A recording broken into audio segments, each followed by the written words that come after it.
Olá, estudante! Seja muito bem-vindo ao meu canal, Kelly aqui da Didasco falando. Mais uma videoaula com grandes nomes da sociologia brasileira para você aí mandar bem na sua redação, tá?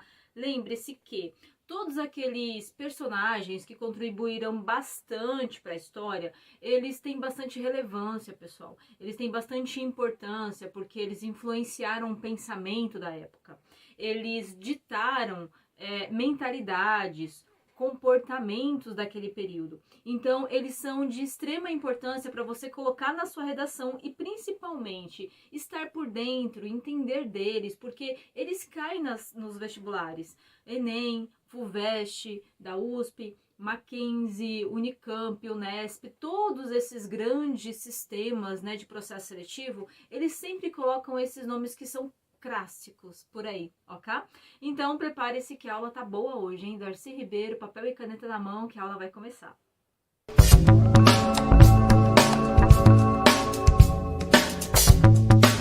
Antes da gente começar a nossa aula, quero te dar 2 recadinhos especiais. Tudo que você tá vendo aqui é uma amostra, é uma parte do nosso curso de redação. Isso aí, tem um curso de redação com grandes pensadores, com grandes fatos históricos, com elaboração de redação parte a parte, linha a linha, parágrafo a parágrafo para você. Aqui no link da descrição ou no link da bio, clica lá e você vai direto para a plataforma, tá? Lá tem algumas aulas gratuitas. Isso aí, você já chega experimentando como é que funciona, para depois você adquirir. Olha que moleza, tudo pensado para você, tá? Segundo recadinho, esses grandes pensadores da sociologia, filosofia, antropologia, fatos históricos, né, os historiadores, estão todos organizados aqui na playlist Redação Enem. Isso aí, tem uma playlist aqui intitulada Redação Enem. Clica lá e estão todas essas obras super organizadas. Tudo que você precisa tá lá na playlist. Muito mais fácil do que você ficar procurando, titubeando aí no YouTube, perdendo tempo. Às vezes a gente fica horas procurando um conteúdo específico do que a gente quer, né? Então tá tudo lá organizadinho, tá bom? Bom, recado dado, agora sim eu vou iniciar a nossa aula. Pessoal, nossa aula vai ser dividida em 3 partes, tá? Em 3 partes.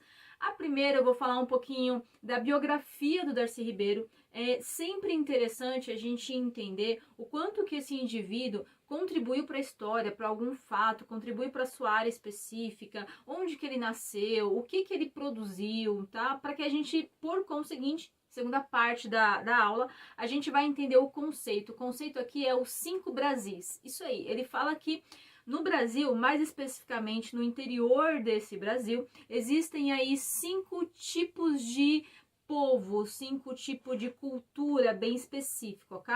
E por último, a nossa terceira parte da aula é como que você pode utilizar isso na redação. Professora, mas eu vou usar isso em que tema? Saúde, educação, sustentabilidade? Como é que eu uso isso daqui? Como que isso é prático para mim, tá bom? Então é essa a divisão da nossa aula.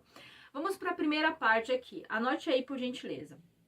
Darcy Ribeiro, ele nasceu em Minas Gerais, em 1922, tá? Faleceu no Distrito Federal, em Brasília, em 1997. Ele cursou antropologia aqui em São Paulo, eu digo aqui em São Paulo, que eu estou aqui em São Paulo, não sei onde você está. E depois de antropologia, digamos que ele se aprofundou bastante nessa área, tá? Principalmente no estudo da condição do indígena. Como que esse indígena foi tratado ao longo do tempo? Como que era, digamos assim, como que a coroa portuguesa e toda aquela exploração aqui no Brasil influenciou a vida desse indígena e como influenciou? A gente sabe um pouquinho, né?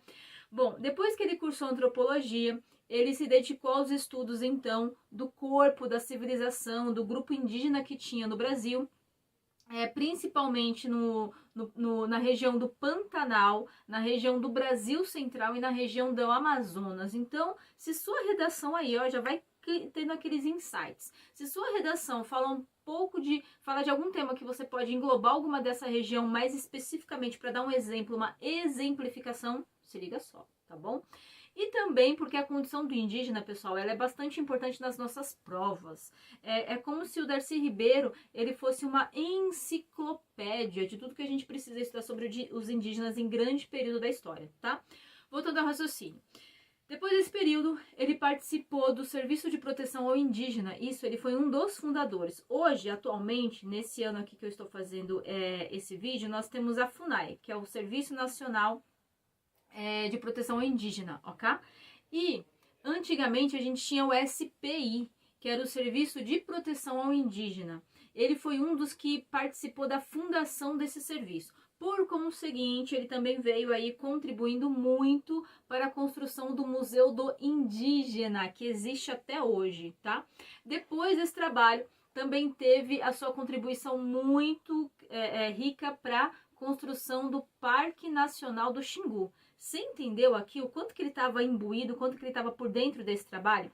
Depois disso, pessoal, ele também participou da construção ali, da fundação da Universidade de Brasília, que é uma universidade federal, ok? Depois da Universidade de Brasília, ele também participou foi presidente do MEC, foi ministro da Casa Civil, foi ministro da Educação, participou da elaboração da Lei de Diretrizes e Bases. Deu para entender um pouquinho da importância dele aí durante o período? Ô, louco, meu! Ele influenciou bastante o pensamento da época, ok?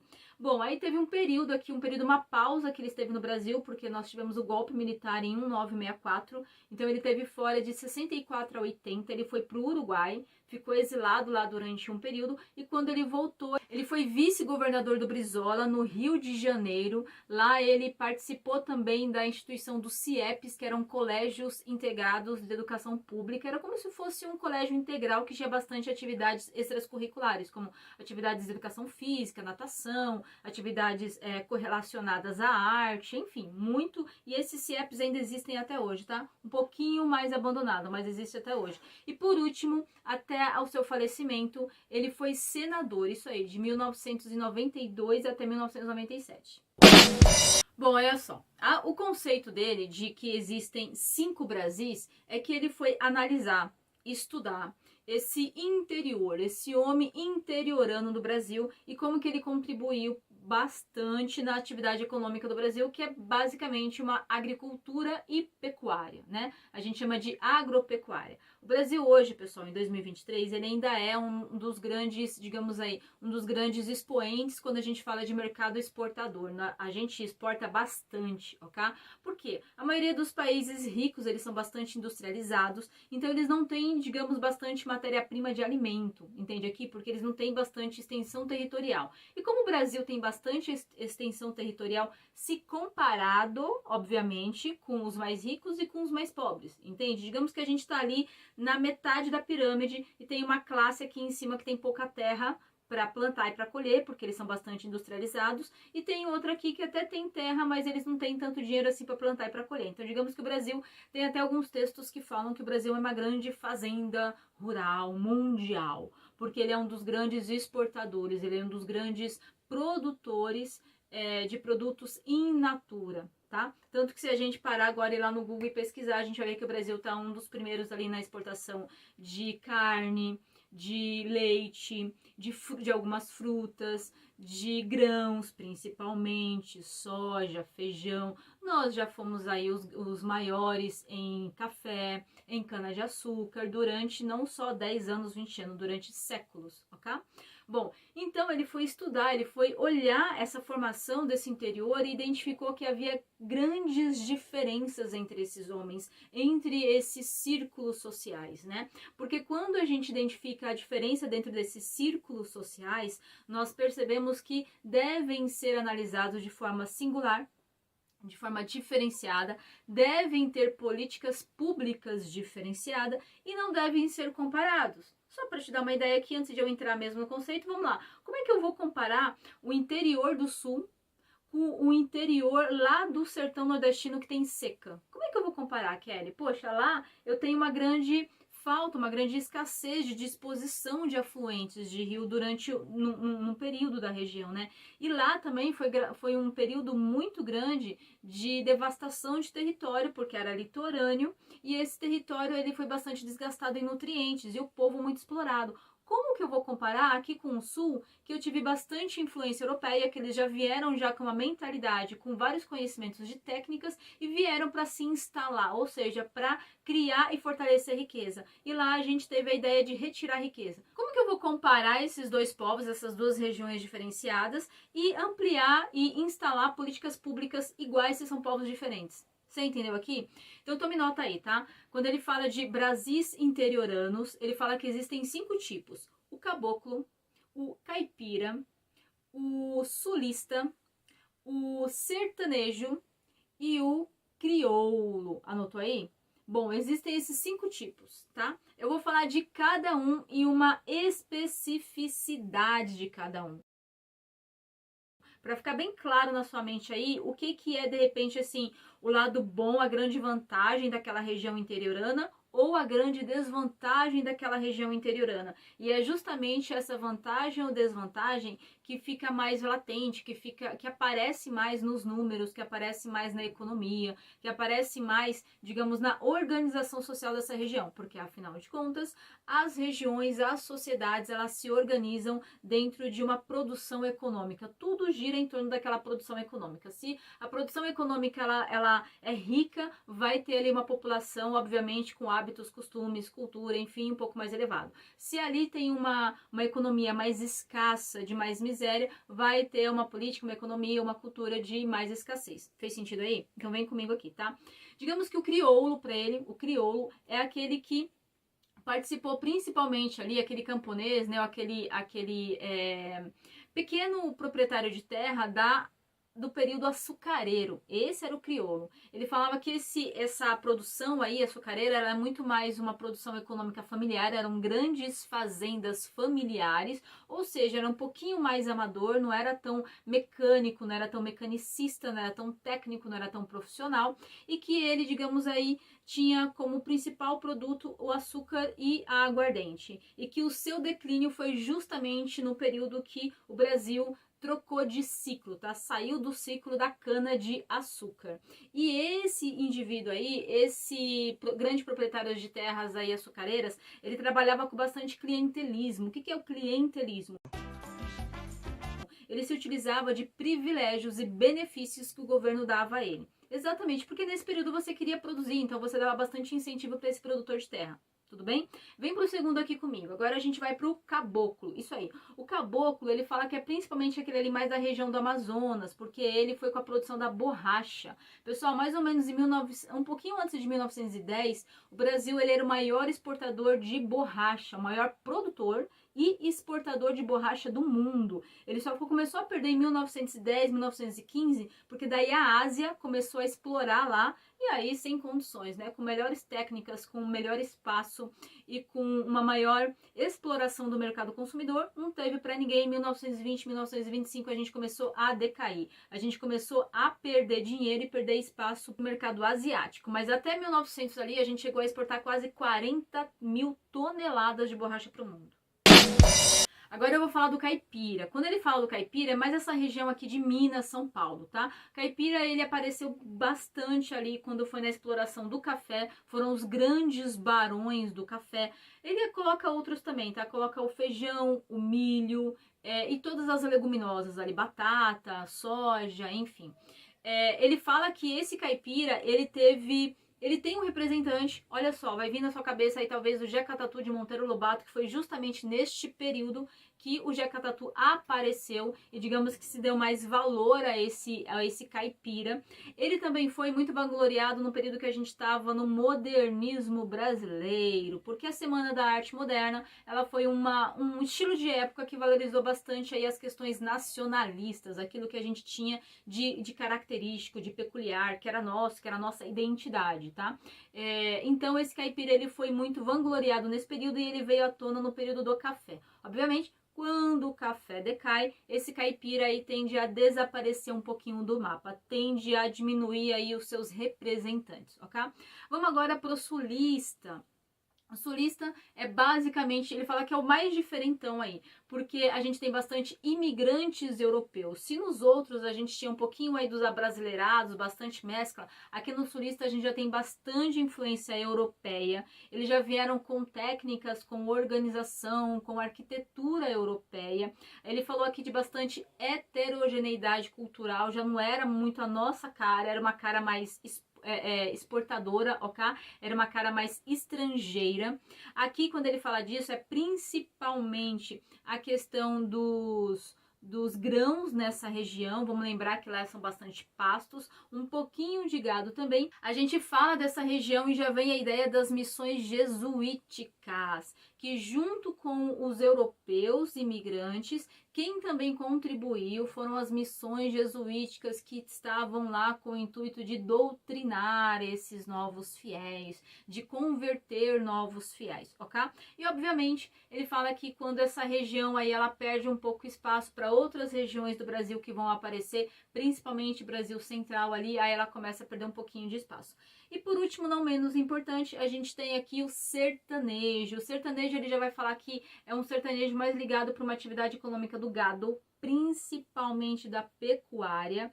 Ele fala que esse sertanejo se utilizou bastante da mão de obra barata e que essa indústria se fortaleceu bastante naquela região da seca. Porque se eu não tenho ali grande irrigação, né, grandes espaços ali de água disponível, então eu vou optar por uma outra economia. E qual é essa economia? A do gado. Ele fala que esse sertanejo vai estar principalmente naquela região do Rio São Francisco, exatamente. E ele fala que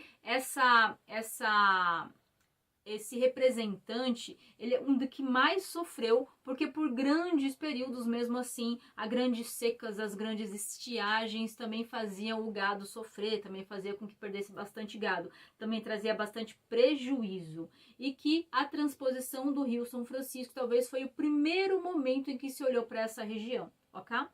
Você percebeu aí, pessoal? Já vou para a terceira parte da aula, tá? Você percebeu aí que ele está falando justamente que existem, obviamente, atividades econômicas no meio rural, mas que todas elas se diferenciam tanto por facilidades quanto por dificuldades. E principalmente por características costumeiras, culturais. É bem diferente a gente separar o sulista lá do sul, né, que é o imigrante, com o caipira lá do Nordeste, né? Então ele fala, olha, não dá para você fazer essas comparações porque eles têm características bastante diferentes. Aí vem o conteúdo da nossa redação. Quando você trabalhar com questão de sustentabilidade, de tecnologia, de minoria social ou de educação, todos esses, digamos, povos aí do interior, eles têm bastante influência disso. Porque, ora, se o sulista ele tem mais técnica, ele tem mais informação, ele tem mais conhecimento, ele vai produzir muito mais e vai ter um produto muito mais valoroso, e isso vai fazer com que ele também invista na sua região com muito maior poder aquisitivo do que o carinha de lá do Nordeste, que tem menos educação, que tem muito mais dificuldade com irrigação, que tem menos política pública, que tem menos conhecimento tecnicista. Fez sentido aí para você? Ou então, se eu estou falando da borracha lá no Amazonas, óbvio que ela vai receber menos privilégio, menos incentivo fiscal, menos política pública do Estado do que se ela tivesse aqui em São Paulo com os barões do café. Tanto café em São Paulo quanto leite em Minas. Lembra ali a política café com leite? Que foi até um período de política de Estado, onde você beneficiava principalmente esses dois estados e deixava ali o restante do Brasil meio esquecido, porque esses dois estados, por outro lado, eles, digamos que, produziam bastante riqueza e que essa riqueza era distribuída para outros estados. Eles seguravam economicamente boa parte dos investimentos direcionados a toda a região brasileira. Então você entendeu aqui o quanto que tecnologia, educação, minoria social e sustentabilidade influencia? Principalmente porque essas regiões que eu tô falando aqui, ó, Amazonas, Nordeste, São Paulo, principalmente a região aqui da Mata Atlântica, que é uma região bastante litorânea ao redor do Brasil, elas foram muito desmatadas num período que você não tinha uma preocupação dessa coroa portuguesa em fixar aqui. Se ela não quer fixar aqui, ela não quer investir riqueza. Se ela não quiser investir riqueza, ela só vai se preocupar em retirar nutrientes, em desvastar esse solo e levar dinheiro lá para o país dela. E fica-se no bom aqui, hein? Dá uma seguradinha aí. Minha preocupação não é com você agora, Brasil. E, obviamente, se eu tô comparando, por exemplo, uma região do Amazonas com uma região de São Paulo aqui, vamos lá. São Paulo, política dos Barões do Café. Lá eu tô falando de Amazonas. São Paulo, aqui muito mais próximo do miolo que se produz bastante quando se fala de produção economicamente ativa. Amazonas lá meio esquecidinho, meio separado de uma região do Brasil. Para onde é que eu vou olhar se eu precisar colocar alguma política pública de incentivo? O que está mais perto de mim, o que está mais perto de eu administrar. Faz sentido aí para você? Outro segundo ponto muito importante, pessoal. O Brasil, ele teve algumas regiões, algumas matas que elas foram devastadas não em uma década, não em 50 anos, mas em 3, 4 séculos. A Mata Atlântica, que é justamente essa região litorânea, né? Pensa aí no mapa do Brasil, sabe ali o litoral? Aquela região litorânea ali é bastante ocupada pela vegetação da Mata Atlântica. E você tem lá no Cerrado o Pantanal e o Cerrado que fica ali próximo da região central. Pega um pouco de Mato Grosso do Sul. Foram as regiões mais devastadas quando a coroa portuguesa estava aqui e quando a gente começou a dar um boom aí com o desenvolvimento das revoluções industriais no século XX. Então foram praticamente quase 500 anos que você não olhou para a sustentabilidade. Você não quer resolver um problema de 500 anos em talvez 5 anos, 1 ano, 4 anos de política pública. Para um problema complexo de 500 anos, que foi a devastação das nossas regiões, das nossas vegetações nativas, você demanda também uma solução bastante complexa, uma solução a longo prazo, uma solução que ela seja muito mais de cultura do que de simples metas para se alcançar. Por isso que você já deve ter ouvido falar do Protocolo de Kyoto, do Rio+20 e de tantas outras tentativas de se fazerem conferências, reuniões mundiais e colocarem metas para emissão de gases poluentes, poluição de rios e mares, utilização de matéria-prima verde. Você já deve ter visto bastante isso, mas que isso não se encaminha, isso não tem uma constância, isso não sobrevive ao longo do tempo. Porque, obviamente, parece ali questões que você quer resolver em 5, 10 anos, que são produtos de situações de 500 anos. Fez sentido aí? Você viu como que você consegue dar bastante embasamento científico para sua redação? Principalmente porque é um livro de um antropólogo. É um livro de um antropólogo que no século XX ele influenciou bastante o pensamento, a cultura, a mentalidade de uma elite que estava ali administrando a região brasileira. Bom, melhor do que essa aula aqui, olha, só se ir lá ler o livro dele, pessoal, porque está aqui tudo mais condensado quando o conteúdo é os 5 Brasis de Darcy Ribeiro. Bom, por hoje é só isso. Ironicamente, né, pessoal? Porque aqui teve bastante conteúdo. Comenta aqui se você quer algum outro conteúdo dentro dessas aulas, se tem algum outro conceito dele ou de algum pensador que você gostaria também de ter exemplificado, né, detalhado para você colocar aí na sua redação. Se esse vídeo fez sentido para você, se deu aqueles insights, se você está olhando o tema de uma forma diferenciada, se te abriu as ideias e a visão, compartilha o conteúdo com aquele amigo ou com aquela amiga que você sabe que está precisando também dar o up aí nos estudos, que vai fazer um vestibular, vai fazer uma prova. Eu tenho certeza que ele vai te agradecer, tá bom? Agora sim, pessoal, muito obrigada por hoje. Espero mesmo ter colaborado. E vai lá, gabarita essa prova.